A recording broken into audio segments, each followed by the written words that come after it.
Alors bonjour à tous, je fais un tutoriel aujourd'hui qui fait partie d'une playlist qui est dédiée à l'APO en PHP. Alors aujourd'hui on voit les espaces de nom et l'autoloading. Alors vous avez un lien en description pour avoir les codes. Alors je commence par répondre à la question, les espaces de nom, pourquoi faire? Alors ce qui se passe lorsque on développe du code, c'est que l'on peut avoir des télescopages au niveau des noms. Par télescopage, je veux dire qu'on se retrouve par exemple avec deux classes qui portent le même nom. Ça peut être des noms de classe, des noms de fonction ou des noms de constantes. Et quand je dis classe, bien sûr, c'est au sens large, c'est-à-dire classe, threads, interface.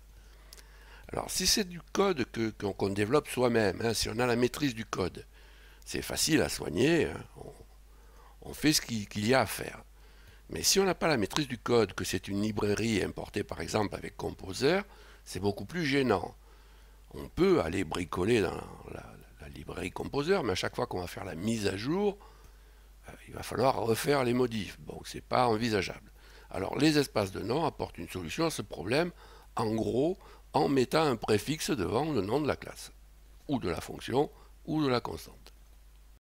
Alors, regardons ce que j'ai préparé. Donc, il y a un répertoire sur le bureau qui s'appelle test. Je le glisse dans VS Code. Alors, qu'est-ce qu'il y a dedans? Il y a un fichier index qui fait deux require, de deux fichiers affichés.php. Il y a un écho de bonjour. Alors, dans le premier fichier affiché.php, qui se trouve dans le répertoire client ici, j'ai une classe affichée. Dans le deuxième fichier affiché.php, j'ai une autre classe affichée, mais qui se trouve dans le répertoire produit. Donc je fais deux require sur ces fichiers. Un premier ici, un deuxième là.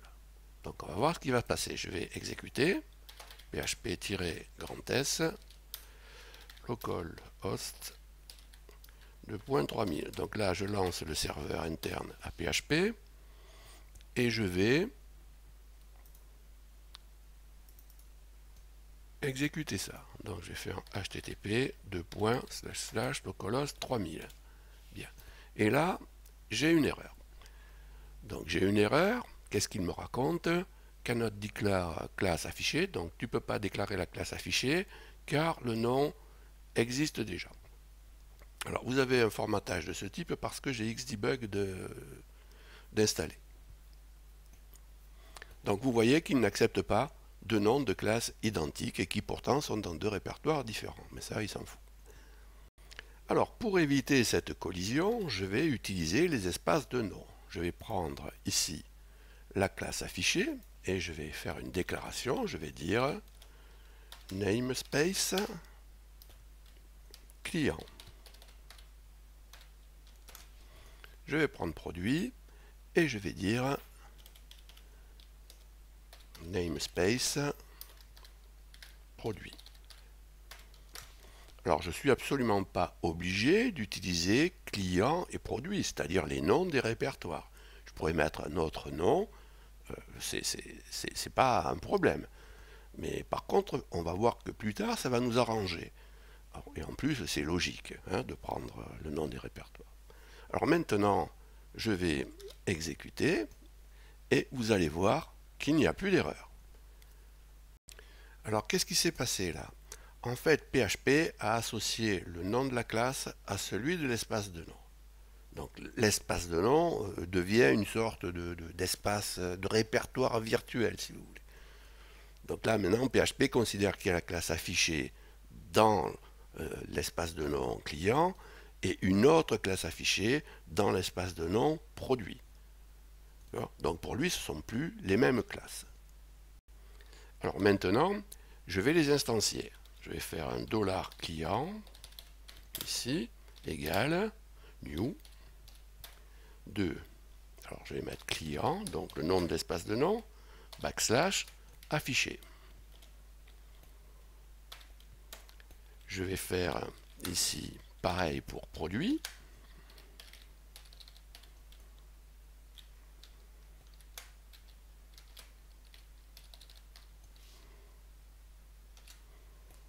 Voilà.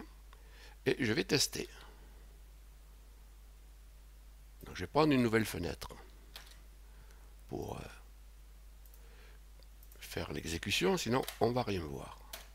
Donc vous voyez que ça continue de fonctionner. Donc on peut penser que les new se sont faits correctement.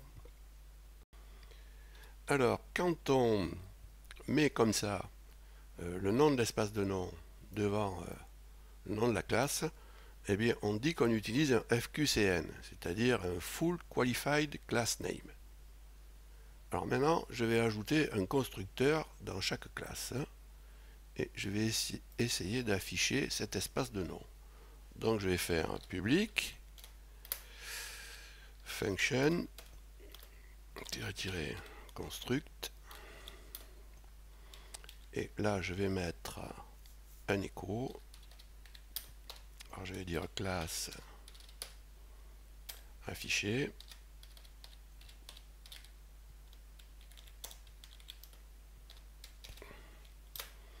Ici, je vais mettre une constante magique, underscore namespace, virgule. Ok. Alors, je vais faire pareil dans la classe affichée qui est dans produit.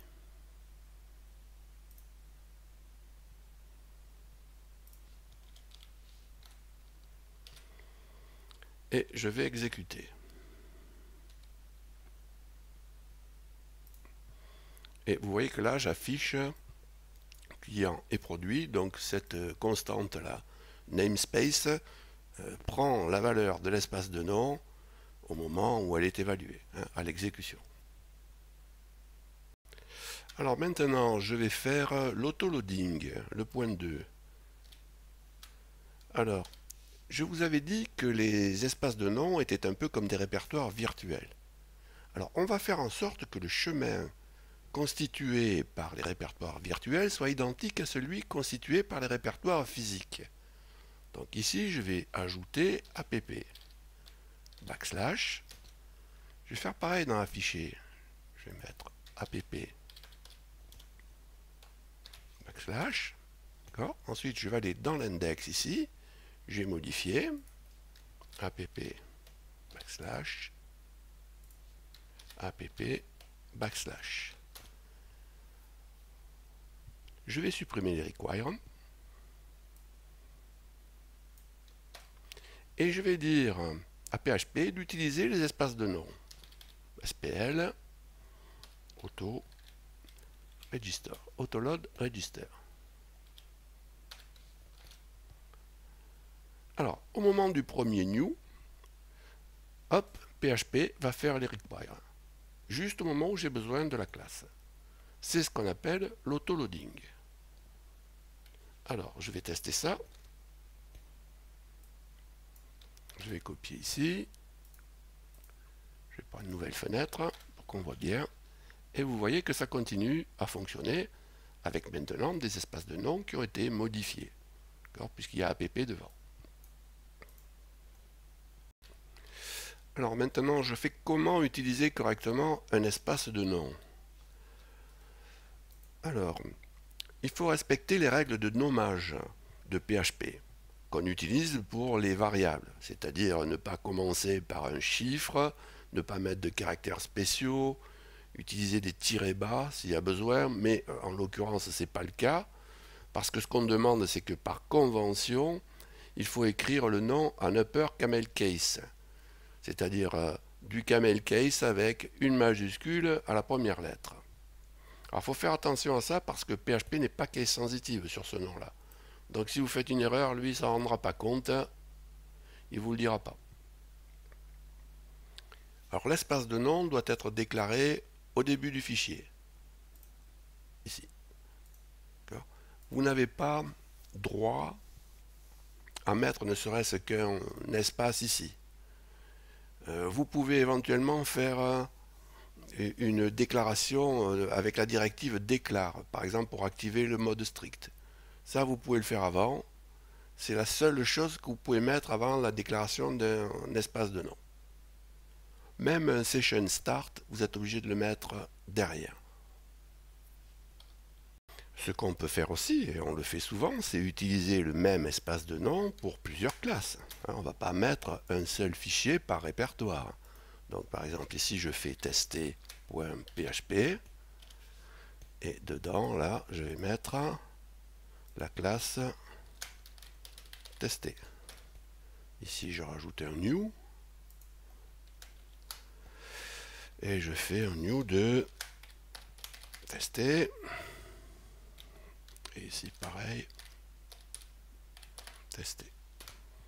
Et si j'exécute, eh bien, j'aurai 3 classes. Ah, par contre, il aurait fallu que je modifie aussi le commentaire. Voilà.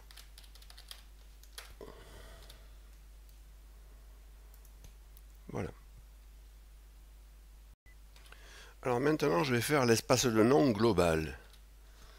Alors, si je ne fais pas de déclaration d'espace de nom, c'est le cas d'un index. Malgré tout, par défaut, je me retrouve dans un espace de nom qui est global. Donc, si vous ne connaissez pas le principe des espaces de nom, eh bien, vous ne le savez même pas. Et l'espace de nom global est représenté par un préfixe qui est backslash. Alors maintenant, si je déclare ici un espace de nom, je l'appelle index. Index, pas PHP, index. Bien. Donc vous voyez déjà que là, VS Code n'est pas content. Bon, malgré tout, je vais l'exécuter. Ça va me donner des informations. Alors regardez ce qu'il est en train d'essayer de charger, PHP. Il essaie de charger index, backslash, app client affiché. Donc là, il ne le trouve pas. On a un problème de loader. Là, il essaie de charger une classe, il ne la trouve pas. Alors qu'est-ce qui se passe en fait? Il se passe que ce FQCN ici, là, enfin c'est le cas de tous, et ils sont donnés en relatif. C'est-à-dire que la recherche va se faire en concaténant index, là, et ce qui est derrière. D'accord? On le voit ici. Hein? D'accord? La recherche, elle se fait là-dessus. Le require, la recherche, le require. D'accord? Donc pour soigner ça, il faut donner un FQCN ici, absolu. Il faut mettre un backslash devant. Et là, tout devrait rentrer dans l'ordre. Donc j'exécute ici, et c'est bon. Alors, il ne faut pas passer à côté d'un truc là. C'est que le require, malgré tout, il se fera sans le backslash. Le require, il est toujours en relatif. Il est toujours en relatif par rapport à quoi? En relatif par rapport au répertoire dans lequel se trouve index. Donc le require, ce sera un require de app backslash client backslash affiché.php. Ok? Alors maintenant, je vais déclencher une exception que je vais appeler mon erreur. Voilà. Alors là, il m'a glissé un petit use que je ne veux pas. Attention, sinon ça va marcher. Donc là, vous voyez que VS Code n'est pas content. Donc si j'essaie d'exécuter, qu'est-ce qu'il me fait? Il me dit qu'il veut charger index backslash exception et il ne le trouve pas. Même problème que tout à l'heure. Alors pourquoi même problème que tout à l'heure? Parce que exception se trouve dans l'espace de nom global. Il s'y trouve avec datetime et avec les fonctions de la librairie standard PHP. Donc il faut que je rajoute backslash devant pour que l'exception se déclenche. Donc là, il y a une erreur, mais elle est causée par l'exception, ici, mon erreur. D'accord? Alors maintenant, je fais travailler avec des fonctions ou des constantes. Alors, PHP va chercher les fonctions et les constantes dans global sans que j'ai besoin de le préciser. Par exemple, c'est le cas ici. Il y a un namespace et pourtant, je vais chercher cette fonction dans global sans avoir besoin de mettre le backslash devant. D'accord? C'est PHP qui le fait. Alors, c'est pas pareil pour les classes, puisque regardez ici, il a fallu mettre le backslash. Donc maintenant, on va faire le dernier point, utiliser des use et des alias. Alors, à un moment, utiliser des FQCN, ça va alourdir le code, surtout s'ils sont longs. Alors, on va pouvoir éviter ça en utilisant des use. Alors, je vais faire un use ici de app backslash et je vais le faire sur tester. Et ça va me permettre ici d'enlever cette partie du FQCN. Donc ce que je fais là, je dis à PHP, lorsque tu fais un new de tester, tu vas chercher cette classe-là qui est dans ces espaces de nom-là. Et donc là, il doit s'y retrouver. On va enlever l'exception ici et je vais exécuter et vous allez voir qu'il va charger tester normalement. Alors maintenant, on va faire la même chose pour afficher, c'est-à-dire que je vais faire use de app. Alors, je vais prendre afficher là, et je vais faire encore un use de app, et je vais faire la même chose pour afficher. Et là, forcément, qu'est-ce qui se passe? Eh bien, je retombe sur le conflit, c'est-à-dire que quelle classe je prends, celle qui est dans client ou celle que je prends dans produit. Là, ça n'est pas précisé. Donc, il va falloir que j'utilise des alias. Alors, on y va, je vais faire ici as de afficher client. Donc, je donne un autre nom, si vous voulez. Donc, l'ambiguïté est déjà levée, mais par symétrie, ici, je vais faire un as de afficher produit. D'accord? Là, je vais prendre afficher client, là. Tac. Je vais le mettre ici, sur ce new là. Et pour produit, je vais prendre ça. Et je vais le mettre au niveau de ce new là. Et là, normalement, ça devrait continuer à se charger normalement. Alors, ce tutoriel est terminé. Je vous remercie de m'avoir écouté. Si vous avez appris quelque chose, un pouce vers le haut est toujours le bienvenu. Enfin, je vous rappelle que vous avez la possibilité de vous abonner à la chaîne. Salut et à bientôt.